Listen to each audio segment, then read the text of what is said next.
Hello children, in the previous class we started with death of a partner और वहाँ आपको मैंने बताया कि in case a partner dies during the year, how can we calculate his share of profit? Profit calculate करने के दो bases रहते हैं. One on the basis of previous year's average profits and two on the basis of turnover, that is on the basis of sales of previous year. Now उसी को continue करते हुए मैं प्रॉफिट का अकाउंटिंग ट्रीटमेंट यानी deceased partner को हम ये प्रॉफिट कैसे ट्रीट करेंगे in the books of accounts once we have calculated his share of profit. अब ये प्रॉफिट कैसे ट्रीट करेंगे, इसका क्या अकाउंटिंग एंट्रीज होंगी, पहले वो समझाऊंगी and then we will do a few practice questions. Now accounting treatment, पहली चीज हमने जो प्रॉफिट निकाला है वो ड्यूरिंग द ईयर निकाला है. During the year because the partner one of the partner dies during the year और उसका अकाउंट हमें सेटल करना है. जितना भी अमाउंट ड्यू बनता है वो हमें उसके एग्जीक्यूटर्स को पे करना है. तो हमने जो प्रॉफिट या लॉस निकाला है वो एक proper profit and loss account बनाकर नहीं निकाला है. Proper profit and loss account बनाने के लिए हमें सारे अकाउंट्स को क्लोज करना पड़ता. लेजर अकाउंट्स को क्लोज करके ट्रायल बैलेंस बनाकर और फिर फाइनल अकाउंट्स बनाने पड़ते, बट वो होता है साल के एंड में. अभी हमने एक कह सकते हैं कि ड्यूरिंग द ईयर ही ये प्रॉफिट निकाला है और इसलिए जब हम डिसीज्ड पार्टनर का शेयर ऑफ प्रॉफिट निकालेंगे तो हम entry through profit and loss appropriation account नहीं पास कर सकते. क्या ट्रीटमेंट होता है, यहाँ पर दो केसेस आ जाते हैं. First case, if the profit sharing ratio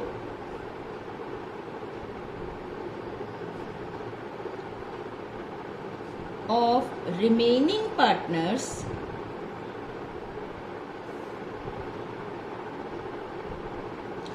remains same.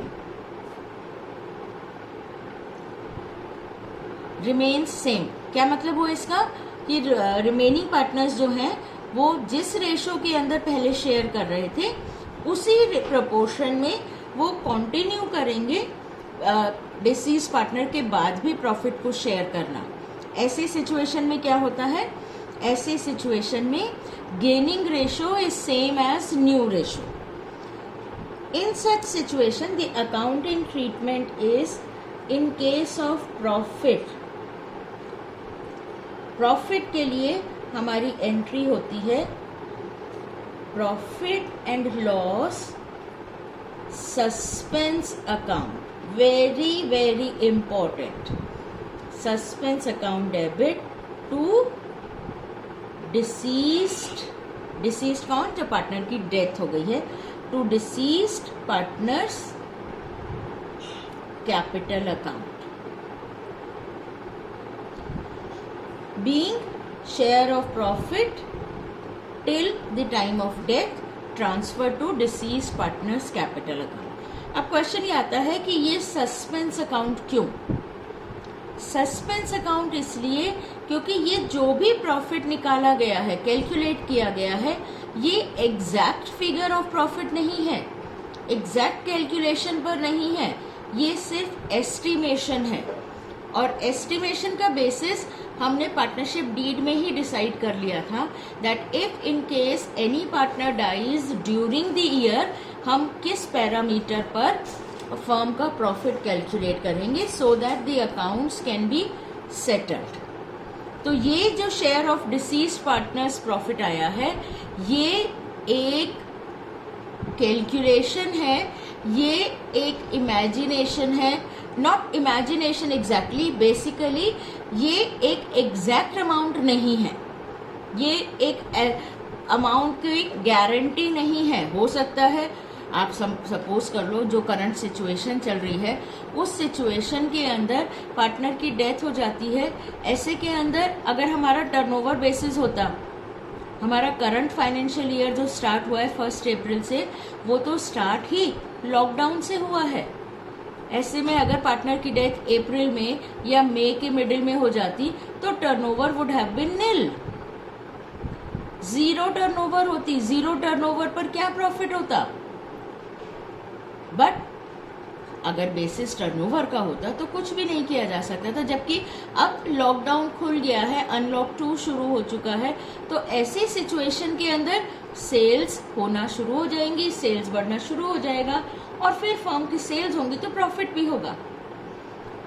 तो ये एक बेसिस पर कैलकुलेट किया गया है, इसलिए हम इसको profit and loss suspense account कहते हैं। ये profit and loss suspense account जब ईयर एंड में हम profit and loss appropriation account बनाएंगे तो उस समय ये एप्रोप्रिएशन अकाउंट की डेबिट साइड पर चला जाएगा कि इतना अमाउंट तो हम डिसीज पार्टनर को ऑलरेडी दे चुके हैं, बाकी बचा हुआ प्रॉफिट रिमेनिंग पार्टनर्स में डिस्ट्रीब्यूट होगा। I hope my point is clear. This is the entry we pass in case of profit. अगर लॉस होगा तो रिवर्स एंट्री हो जाएगी, that is deceased partners capital account debit to profit and loss suspense account. Second situation पर आते हैं। If profit sharing ratio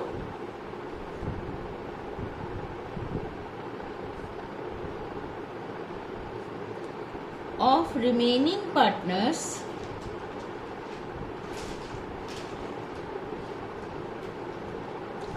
changes, यानी partner की डेथ के बाद रिमेनिंग पार्टनर्स डिसाइड करते हैं कि now we will also share profit in some other ratio. Retirement के टाइम में हमने ऑलरेडी किया हुआ है कि अगर रेशो चेंज होती है तो गेनिंग रेशो डिफरेंट हो जाती है। ऐसी सिचुएशन में, इस सिचुएशन में जब पार्टनर्स, रिमेनिंग पार्टनर्स की प्रॉफिट शेयरिंग रेशो चेंज होती है, हमारा अकाउंटिंग ट्रीटमेंट दो तरह से हो सकता है। फर्स्ट पार्ट में हम पहले तो वही एंट्री करें, profit and loss suspense account debit to deceased partners capital,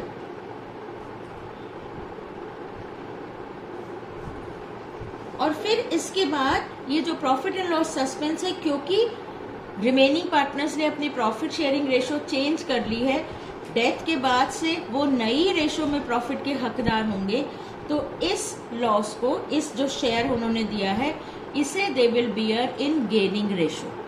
तो उस सिचुएशन में later on they will pass the entry of remaining partners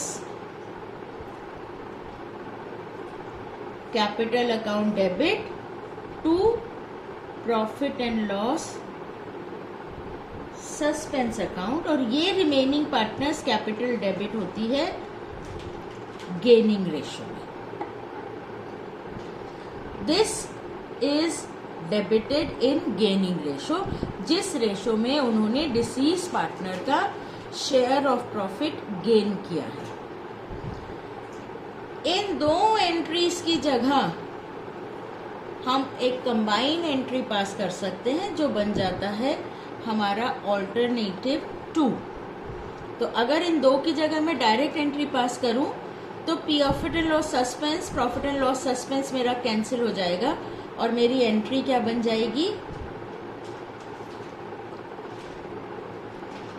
remaining partners capital debit in gaining ratio to deceased partners capital।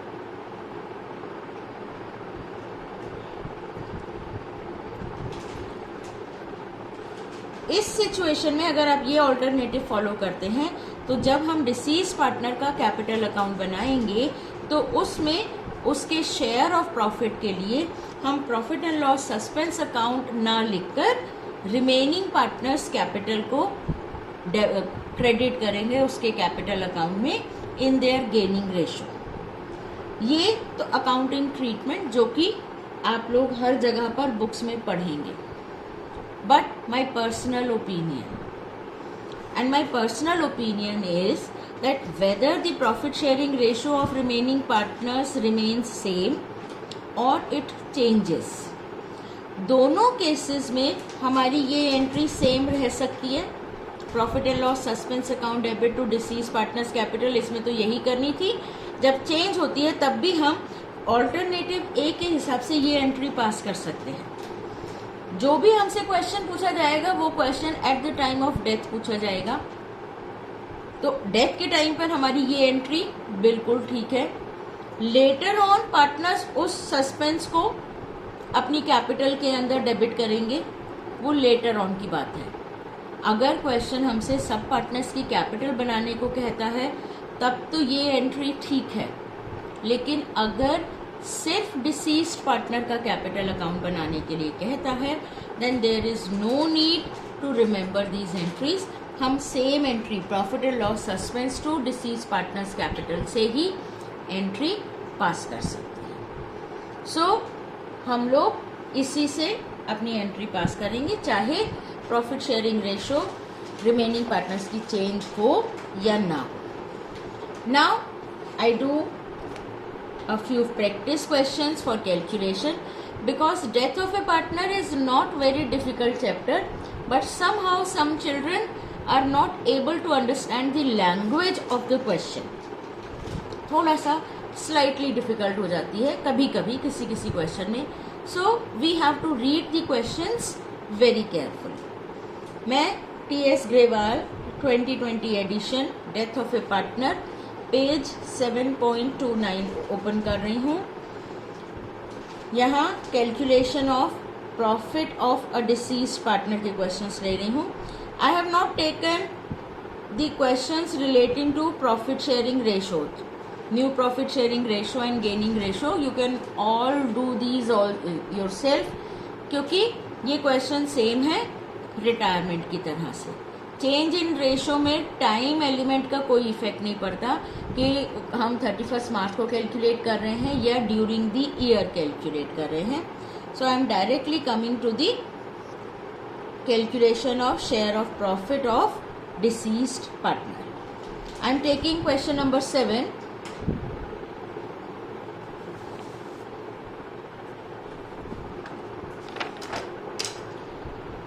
Question number 7, Dinkar, Navita and Vani were partners sharing profit and losses in the ratio of 3:2:1. Navita died on 30th June 2017. Her share of profit for the intervening period was based on the sales during that period. So her share of profit is based on sales. So this is turnover method.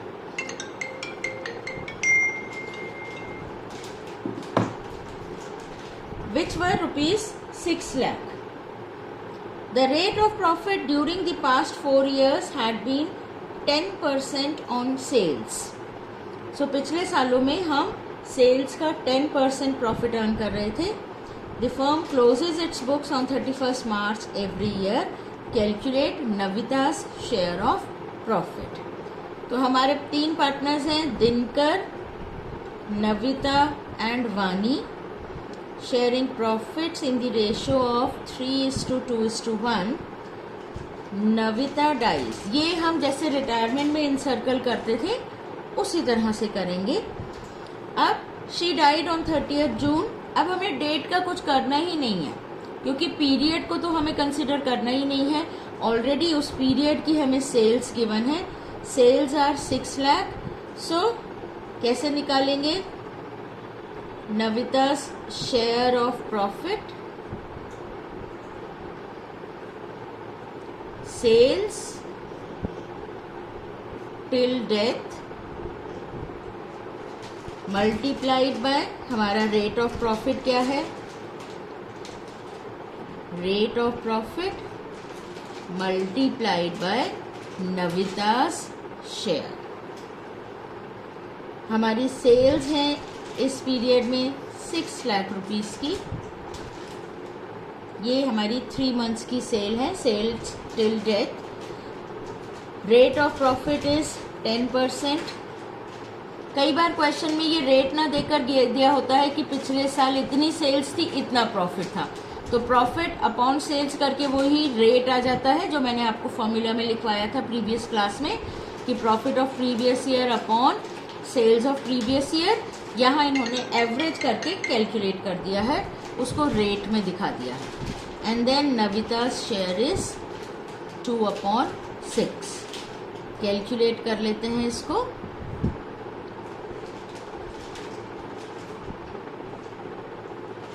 $10,000 into 2, Navita's share of profit is 20,000. Then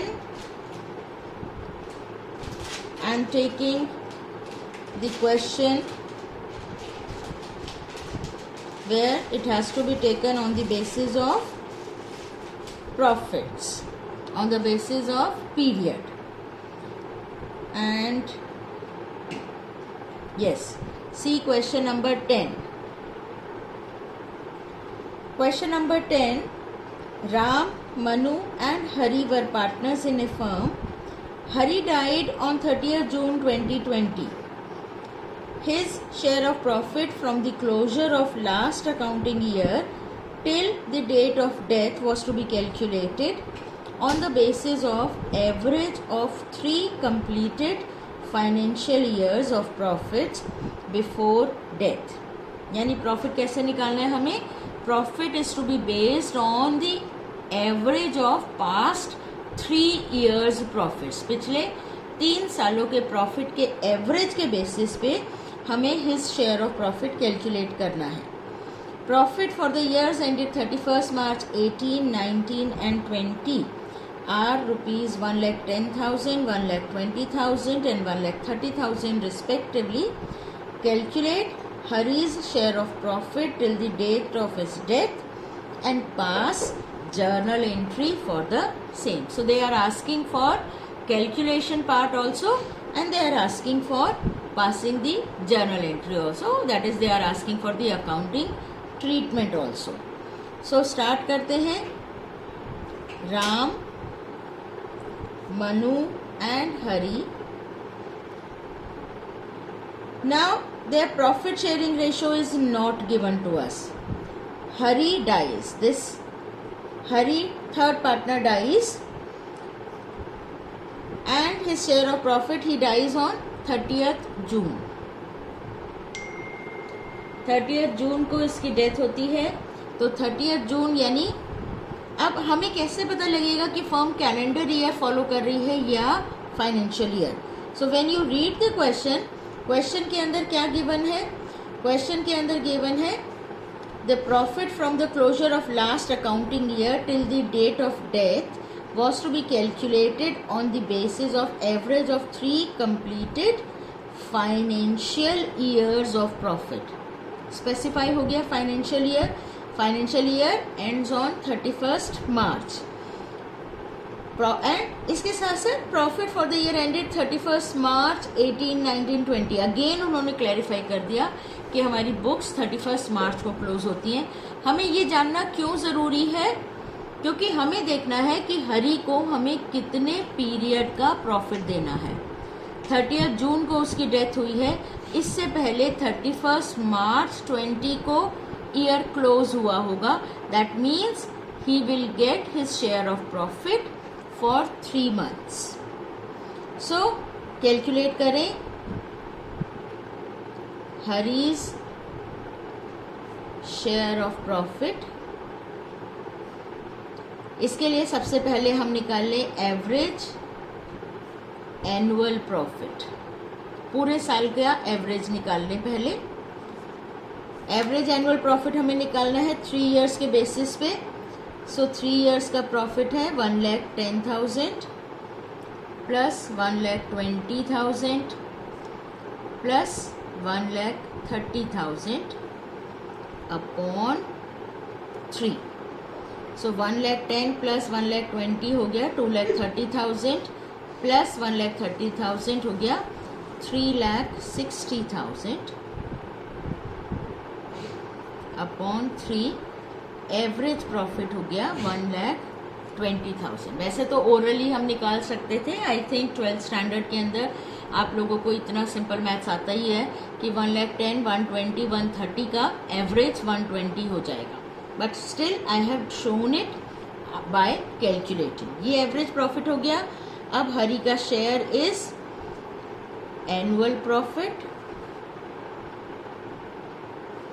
into period, जितना period वो alive रहा, into Hari's share.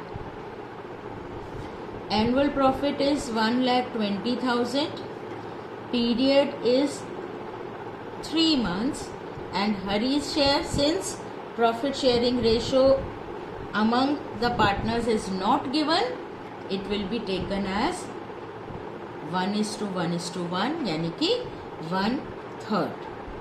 3 से 3 cancels out, 12 से 1, 1, 2, 3, 4. Hari's share of profit till he was alive comes out to be 10,000 rupees. And accounting entry क्या होगी? Accounting entry होगी profit and loss suspense account debit to Hari's capital